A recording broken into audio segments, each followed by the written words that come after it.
Hi, good day again, everyone. This is your teacher, Mr&MrsCagurol, and I will be discussing polarity this time. So, the question to our molecule, are you polar or non-polar? There are two ways we can determine if there are two main factors that determine the polarity of a molecule. One is the difference in electronegativity, and the second one is its geometric shape. Okay, so what makes polar different from a non-polar? When you say polar, of course, it should have a polarity. There's a positive side, slightly positive side, and a slightly negative end. Then for a non-polar, on the other hand, for a non-polar molecule, this type of molecule doesn't have any positive or negative end. Instead, the attraction to electrons is equal in any of the sides. So, there are two factors that determine electronegativity, as I mentioned earlier. One of it is the difference in electronegativity. Let us say you have carbon and hydrogen. So these these two atoms will have different electronegativity. Carbon has 2.5 electronegativity and your hydrogen is 2.1. So the difference between the two, what you have to do is to subtract the smaller number from the bigger number, and that will result to 0.4. If you have 0.4, if your molecule has 0 to 0.4, that is a non-polar molecule. It means that more or less the carbon side and the hydrogen side will have almost the same equal force of attraction towards other electrons. But let us say you have carbon and chlorine. So, again, carbon is 2.5, while chlorine, on the other hand, is 3.0. When carbon and chlorine bonds, or they form a bond, that's a covalent bond. So, if you're going to subtract the smaller number from the bigger number, that will be 3.0 minus 2.5, or you subtract 2.5 from 3.0, that will give you 0.5. Since, again, as I mentioned before, if it's 0 to 0.4, the molecule that will be formed is a non-polar covalent bond, or that's a non-polar molecule. But if your value is 0.5 to 1.9, then the molecule that you're going to have, or the resultant molecule, the combination, is a polar covalent bond, or a polar molecule. So, since the difference between chlorine and carbon is 0.5, then this is a polar covalent. There's a polar covalent bond between the two, or this is a polar molecule. So this is one part, the difference in electronegativity. The second part that determines whether your molecule is polar or non-polar is the geometric shape. Then let's go back to some topics before, which you have discussed in your earlier science. If you have a molecule like CH4, or that is methane, you have carbon 1 carbon atom and 4 hydrogen atom. So, which do you think will be the central atom? Let's try it out first. Carbon, it's Lewis dot formula. Carbon belongs to group 4. Therefore, it is 1, 2, 3, 4. So, naapod siya'y upat ka valence electrons because naa siya sa group 4. Hydrogen, on the other hand, naana siya sa group 1. Therefore, naana siya'y isa. Is there a specific rule in putting the dots? No. Pero, we do it for convenience. For me, I start with top, bottom, right, left, and go back top again. So, that's for my convention. So, if you're going to determine the central atom, because this is bonded together, we have to consider the number of atoms. Ini siya, si carbon, isa ra ka buok. While si hydrogen, on the other hand, upat. So, ang iyang central atom ani, or the central atom of a molecule, should be the one with the least number. Katong gamay ra. So, since si carbon isa ra ka buok, then we go for carbon. So, you have carbon. Again, it's group 4. That's 1, 2, 3, 4. Then you have hydrogen. Hydrogen is group 1, so na siya 1. Then another hydrogen, and last hydrogen. Then naa siya upat ka hydrogen. Methane has 4 hydrogen. Therefore, we also have 4 hydrogen. So this hydrogen also has 1 electron to share. This hydrogen will also have 1 electron to share, and this hydrogen will also have 1 electron to share. Therefore, you will have something that looks like this. So, let me use some of my toys here. This is a carbon atom.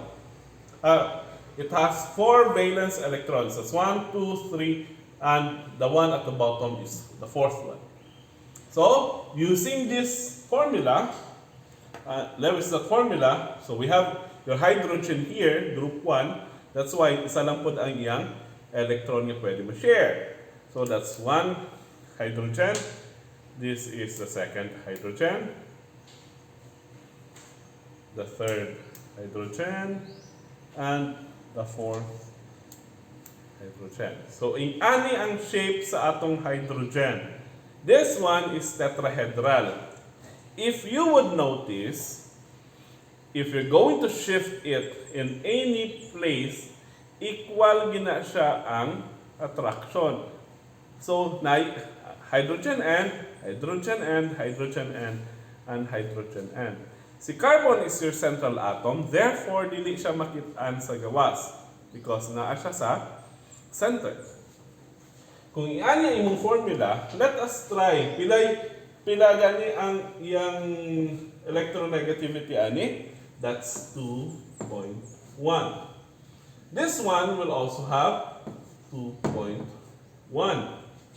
So if you're going to subtract these two, for sure 2.1 minus 2.1 will result to 0. Therefore, ang imong difference is 0. So, ang imong molecule is non-polar. What if dili nga end? Same rin gihapon. This is 2.1. This is also 2.1. You get the difference of that, and you will also arrive at 0. So, your methane here is a non-polar covalent bond, or this is a non-polar molecule. That is because ang iyang shape, wala siya lone electron pair. Then, ang iyang difference is also 2.1. What if na ay lone electron pair? Like this one. Nitrogen is naa siya lone electron pair. What do you mean by lone electron pair? Unsa man na siya si lone electron pair? When you say lone electron pair, mo-determine siya karon sa shape sa atong molecule. Kini ang atong lone electron pair. Dili siya mo band, wala siya labot, dili siya mo apil-apil. Kini si lone electron pair. Wala siya atom. Normally wala siya atom nga i-band together. And ang imong bonding electrons are this. This is 1, 2, 3. Ang imong nitrogen has 3 non-bonding has 3 bonding electrons and 1 lone electron pair. That is an H3 or ammonia. So, your central atom is nitrogen, kaya isa naman siya kabuok. That's nitrogen, group 5. That's 1, 2, 3, 4, 5. 5 kabuok ang iyang valence electrons. And your hydrogen, as we had earlier, na asay isara because it's group 1. So kung muband na silang duha, na kay tulo ka hydrogen, na kay isa lang ka nitrogen. So you have nitrogen 1, 2, 3, 4, 5. As I mentioned before, naa siya'y lone electron pair. Lone electron pair. This means dili ni siya mag-bond at a room temperature. So, asa lang nimo pwede ibutang si hydrogen. Of course, dili na pwede dire kay dili man na siya mag-bond. Ang imong hydrogen will have to put it here. Isa, duha, tulo. So naakay tulo ka hydrogen, 1, 2, 3, then naakay isa ka nitrogen, 1. So si hydrogen na siya i-share ng isa ka electron. This hydrogen will also share 1 electron, and this hydrogen will also have 1 electron to share. So si nitrogen na kumpleto na niyang octet rule, which means na 8 na kabuok ang iyang valence electron. So it's 2, 4, 6, 8. Kaya nag-share man ang tulo ka hydrogen o tulo ka electrons. Therefore, stable na si nitrogen. So, again, unsa may noun ana ni nitrogen, ni ammonia, ni NH3. So, this is your nitrogen. We'll place 1 hydrogen there. And we also place 1 more hydrogen here. And isa pa ka nitrogen, hydrogen here. Kung polar na imong molecule, dapat pareho na siya bisag bali-balihon pa na nimo, pareho na siya dapat og noun. How about this one? Ammonia. Pareha ra ba siya noun sa taas ug sa bisag balihon nato? For sure dili siya pareho. Because kini, wala man siya hydrogen, while the other 3 has hydrogen. Dili siya pareha ganiha sa carbon nga naay. We'll compare ha. Classical.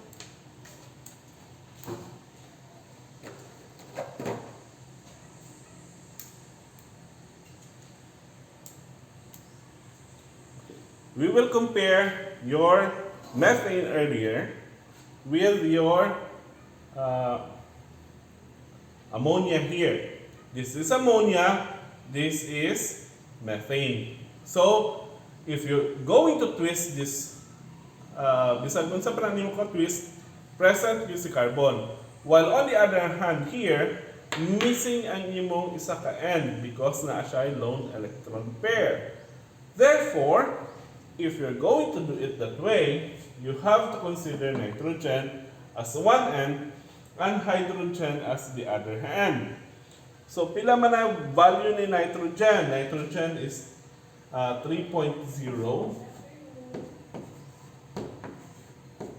While ang imong hydrogen is 2.1. If you get the difference between the two, then you will have 0.9. So, since 0.9 siya, naa siya'y polarity. This one here will become slightly negative side, and this end here will become the slightly positive side. So this is ammonia, and this is a polar molecule, or nasa polar covalent bond. So, mao na siyang difference between methane here, the tetrahedral, and your ammonia here, na siya lone electron pair. So, dili siya non-polar. This one is non-polar. This one is polar.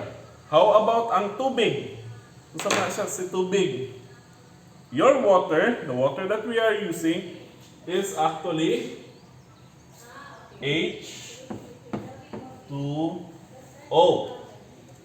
Naa siya'y duha ka oxygen, duha ka hydrogen, isa ka oxygen. Oxygen is group 8, 1, 2, 3, 4, 5, 6. Your hydrogen is group 1. Therefore, you will have oxygen, 1, 2, 3, 4, 5, 6, hydrogen, and hydrogen. So, kung tanaw ni mo, murag pari-parihas siguro. Kaya na siya hydrogen and, napon siya hydrogen and, hindi na lone electron pair here, na ako'y lone electron pair here. So, base polar siguro siya, no? Non-polar siguro siya.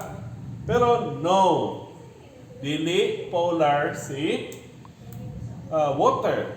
Dili non-polar si water, but instead it is non-polar. Ingani og naong si water. Naa siya hydrogen and naa po siya oxygen nga naay duha ka lone electron pair. To put it simpler, basta na agani siya lone electron pair, na apolar na siya. Tanawa na siya lone electron pair, na apoy lone electron pair ang imong oxygen. Therefore, kini siya is polar molecule. This one is also polar molecule. How about ang salt? Kung sa ganit na si salt, salt is table salt. That's sodium chloride. I have a sodium here. So, na ako'y sodium, na ako'y chlorine. So, ingani si sodium chloride. Naagina siya polarity because this is an ionic bond. Since ions na siya, si chlorine will be your negative end, si sodium will be your positive end. That is why, nga kung si sodium chloride or si asin, pwede siya matunaw kay water because polar will dissolve polar. So, only polar will dissolve polar. Ang non-polar, dili siya makadissolve og polar at room temperature. Dapat polar lang pod ang polar, ang madissolve na niya is also polar. Ang non-polar, ang madissolve ra pod niya is also non-polar. How about si NH3? How about si ammonia? Madissolve kaya ni siya sa water? Yes, because si ammonia is a polar molecule. Si water is also a polar molecule. So, pwede siya ma-dissolve sa tubig. So, nganong kung magluto ta, if katry man ito magluto o kanang pinirito nga isda, tilapia. Babot nga man nato siya rock salt sa budbura nato siya rock salt si tilapia. Kung ibutang na siya nimo sa tubig, for sure wala lagi kay makita nga granules sa salt. Pero kung sa oil na nimo siya siyempre sa oil man gitaga-prito, kung sa oil na nimo siya ibutang si salt, for sure naagi na siya mabilin sa ubos sa imong oil. Because oil is non-polar while your salt is polar. So they don't dissolve each other. So, again, basta na ay lone electron pairs, polar. Pag wala gani siya lone electron pairs like carbon, it means na gamit tanan Wala siya'y nag-inusara. So, this is a non-polar electron pair. Again, kung kamo gani mag-inusara, it means na amoy lone electron pair. With that, we end our class. Goodbye, everyone.